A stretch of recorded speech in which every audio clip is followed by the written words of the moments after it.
There are so many beautiful and prestigious wrestling championships that look like works of art, and today, we aren't looking at a single one. This is the top 15 worst and ugliest championship belts of all time. Number 15, the AWA World Light Heavyweight Championship. Okay, look at this thing. It looks like a freaking popsicle. I do give the AWA points for trying something different with the red, white, and blue, but it did not work out. Also, I know that AWA stands for the American Wrestling Association, but the title is specifically the World Light Heavyweight Championship. Why would you make a world title look like a US flag? Or for that matter, why does the American Wrestling Association have a world title? Number 14, the WWF Heavyweight Championship. In the late 70s and early 80s, the WWF champion had to lug this thing around. Now, as a concept, this is an awesome title. The side plates show everyone who had won the championship and the dates of their title reigns. That's a really cool idea. The execution, though, is a different story. The belt is just too big, and the stacked up side plates aren't a good look. Again, having the dates on there is cool too, but it's just hard to fit all that information onto a belt. Plus, this design has a short shelf life because once you get past 8 champions, you can't fit anyone else on there. This is still a cool idea, and if you include just the names, I think this is a concept someone should bring back. I, however, cannot say the same thing about number 13, the Crown Jewel Championship. In 2024, WWE announced that the two respective men's and women's world champions would face off at the annual Crown Jewel event. However, their titles would not be on the line. Instead, the winner of each match would be gifted the Crown Jewel Championship.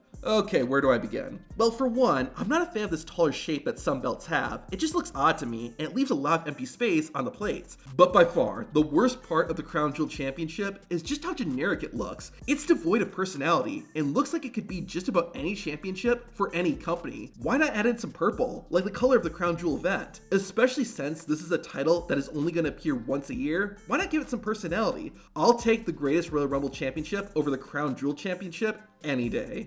Number 12, the AEW Women's World Championship. Specifically, I'm talking about the very first design that was introduced in 2019. Like with the Crown Jewel Championship, I don't like the oval shape of the center plate, but my real problem with this belt is that it's just too small. It looked like the size of a toy replica and not the actual championship. Someone at AEW must have thought the same, because in 2021, the belt was updated to be slightly bigger, which made all the difference. That's an example of a good championship redesign. To see the opposite of that, we head over to WWE with number 11, the WWE United States Championship. Now, I'm not talking about the design used from 2003 to 2020. That belt looked great. I'm talking about the crappy redesign. It's not inherently awful, but it just sucks the life out of the original title. The current United States Championship looks like a basic black strap and gold-plated championship belt. Give me a little more red, white, and blue. It's the United States title after all. Make it scream America. Actually, while we're at it, I'm gonna throw the WCW United States title in there too, for the same reason. It looks like just a generic wrestling title. I honestly prefer the Women's United States Championship. It's basically the same, but the white strap looks better, and at least 1/3 of the US flag is prominently featured. Number 10, the ECW World Tag Team Championship and the ECW World Television Championship. Yes, I'm doing 2 for 1, but that's only because both these titles have the exact same problem. Now, the original ECW Tag Team titles weren't great, but they weren't awful either. However, in 1997, the company redesigned the belts, or more accurately, stole WWE's Intercontinental Championship design and slapped an ECW logo on it. That's literally what it was, and what makes it even sadder is that they did it again. ECW also redesigned the World Television Championship, and it was just a ripoff of the Winged Eagle WWE Championship. I can understand using the Intercontinental belt for the tag team titles, but why use the Winged Eagle for the World Television Championship? Did the original ECW even air in the United Kingdom? What makes the ripoff titles even worse is that this was ECW, the rebellious anti-establishment organization. Still, here they are, shamelessly copying popular designs from the big guys. Fortunately, someone realized these belts were bad, and much better tag team and television belts were made. Number 9, the Impact Global Championship. In 2017, TNA merged with Jeff Jarrett's wrestling company, Global Force Wrestling, or GFW. This would see the organization formerly known as TNA now be called GFW Impact Wrestling. New championship belts were made, the ropes were changed to green, and more. However, the two sides had a falling out, and this resulted in GFW leaving and TNA revert back to being called just Impact Wrestling. I guess TNA got rid of their original World Championship because even though they were no longer affiliated with GFW, they kept using the GFW World title. All they did was slap an Impact Wrestling sticker over it, but that wasn't the most embarrassing part. TNA ran out of stickers and couldn't cover up the GFW logos on the side plates. In a way though, this makes this championship the most TNA of all the TNA titles. Number 8, the Rated R WWE Championship. Now, I know that the spinner belt is widely considered a bad championship. However, can we at least give a little bit of hate to what Edge did to it? After defeating John Cena and winning his second WWE Championship, the Rated R superstar threw Cena's belt into the water and then presented his own. It was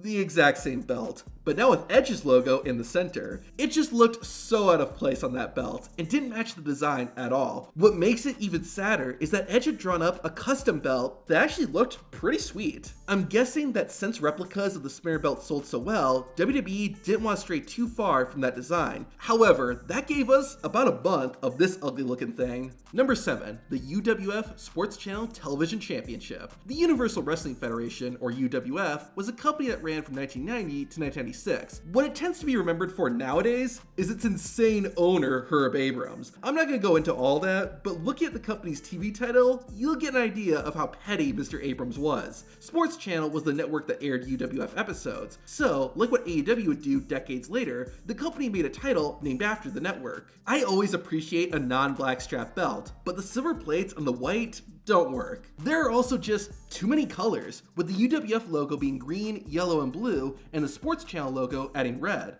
Also, just like with ECW, why are there eagles on a television championship? Additionally, while the UWF letters on the sides are a neat idea, I don't think they work with the TV title. They seem like they would have been better for the company's World Heavyweight Championship. But the real reason the initials are here is for one petty jab. You see, Herb Abrams wanted to work with Vince McMahon and the WWE. When that didn't happen, Abrams launched the UWF to compete against them. Then, to really stick it to him, Herb designed the television title so that when he held it, the belt said F you, which is entirely directed at Vince McMahon. To his credit, Herb Abrams was the Attitude Era before the Attitude Era. Number 6, the CMLL Arena Coliseo Tag Team Championship. CMLL is the largest wrestling company in Mexico and is actually the oldest wrestling company still in existence, with its origins dating back to 1933. Despite having close to 100 years of experience, they're still struggling to design good championship belts. Case in point, the Arena Coliseo Tag Team titles. Kind of like the previously mentioned WWF World Heavyweight title, the Arena Coliseo titles try to incorporate history by having the faces of luchadors emblazoned on the belt. It's a cool idea, but since you're not usually seeing the belts from that close up, it ends up giving the titles this odd cheese-like texture. Probably doesn't help either that the color is yellow and has a rectangular shape. Number 5, the 24/7 Championship. I don't mind the 24/7 title as a concept, but even I'll admit, this was an ugly looking belt. It just has such a plain and basic design. I get it's not meant to be a prestigious championship, but couldn't they have given it a bit more detail? For crying out loud, the side plates are just empty squares. You couldn't slap a 24/7 logo on there or something? No wonder Nikki Cross failed to throw the title away. Even the trash can didn't want it. Number 4, the Fabulous Moolah Women's Championship. Time has revealed all the awful stuff Fabulous Moolah has done. I'm not going to go into all of it, partially because some of it's pretty disgusting, but something that did come to light years later was Moolah's stranglehold on women's wrestling in the United States. Moolah used her influence to basically control women's wrestling throughout the mid-1900s. This resulted in her being WWE Women's Champion for almost 30 years. That's not a typo either. From 1956 to 1984, WWE recognizes the Fabulous Moolah as their women's champion. And nothing visualizes this better than what Moolah did to the WWE Women's title. During her nearly 3-decade-long title reign, this is the belt Moolah used. It doesn't even say Women's Champion or anything. It's literally just a picture of Moolah with a crown above her. Imagine if Roman Reigns or Cody Rhodes slapped a picture of themselves on their titles. I know people say the Divas Championship is one of the worst women's championship belt designs, but Fabulous Moolah's title makes it look like a work of art. However, as hard to believe as it might be, there is one women's championship that looks even worse than this. I'll share that later. For now, let's look at Number 3, the WCW Cruiserweight Tag Team Championship. In 2001, WCW had so many cruiserweight wrestlers, they decided to expand the division and introduce tag team titles. Now, the idea behind the championship isn't bad, with the belt looking sort of like an eagle, but man, the execution was awful. There's too much empty space on the black strap, and it kind of looks like an arts and crafts project. It also just seems a little too bland, especially with the cruiserweight division being focused on high-risk moves and excitement. The belts honestly look unfinished. I wouldn't be surprised if they were. Just 8 days after the first cruiserweight tag team champions were crowned, WCW would go out of business. It's not surprising then that when WWE bought WCW and did the Invasion storyline, they did not bring over these titles. Number 2, the WWWF World Heavyweight Championship. I know that back in the 60s, wrestling championships, and wrestling in general, was different than what it is today. However, the original WWWF World title is so bad. Here's what the WWE Championship looks like today, and here's what the original looked like. This honestly looks like an actual belt you would use to hold up your pants, but there's so much more wrong with this title. The side plates look like two people kissing, and despite it being the World Championship for the Worldwide Wrestling Federation, the center plate is shaped like the US. Are wrestling companies just really bad at geography? Okay, we've made it to number 1. Brace yourselves, because the number 1 worst wrestling championship is the WWE Spinner Belt. Nah, I'm kidding. The actual worst wrestling championship belt is number 1, the Pure J Openweight Championship. Okay, so people always say the Divas Championship is awful. It's the ugliest belt of all time. I'm not saying they're wrong, but I am saying they have clearly never seen the Pure J Openweight Championship. Pure J is a Japanese women's wrestling company. They have several titles and they all look fine, except for the Openweight Championship. Here it is. It looks like something a car dealership would give to their sales team. The text on the front is in this basic font, and the belt has this see-through plastic strap that just makes it seem cheap. But what's worse, seeing something bad or hearing something bad? If you want to hear the worst wrestling theme songs, watch this video.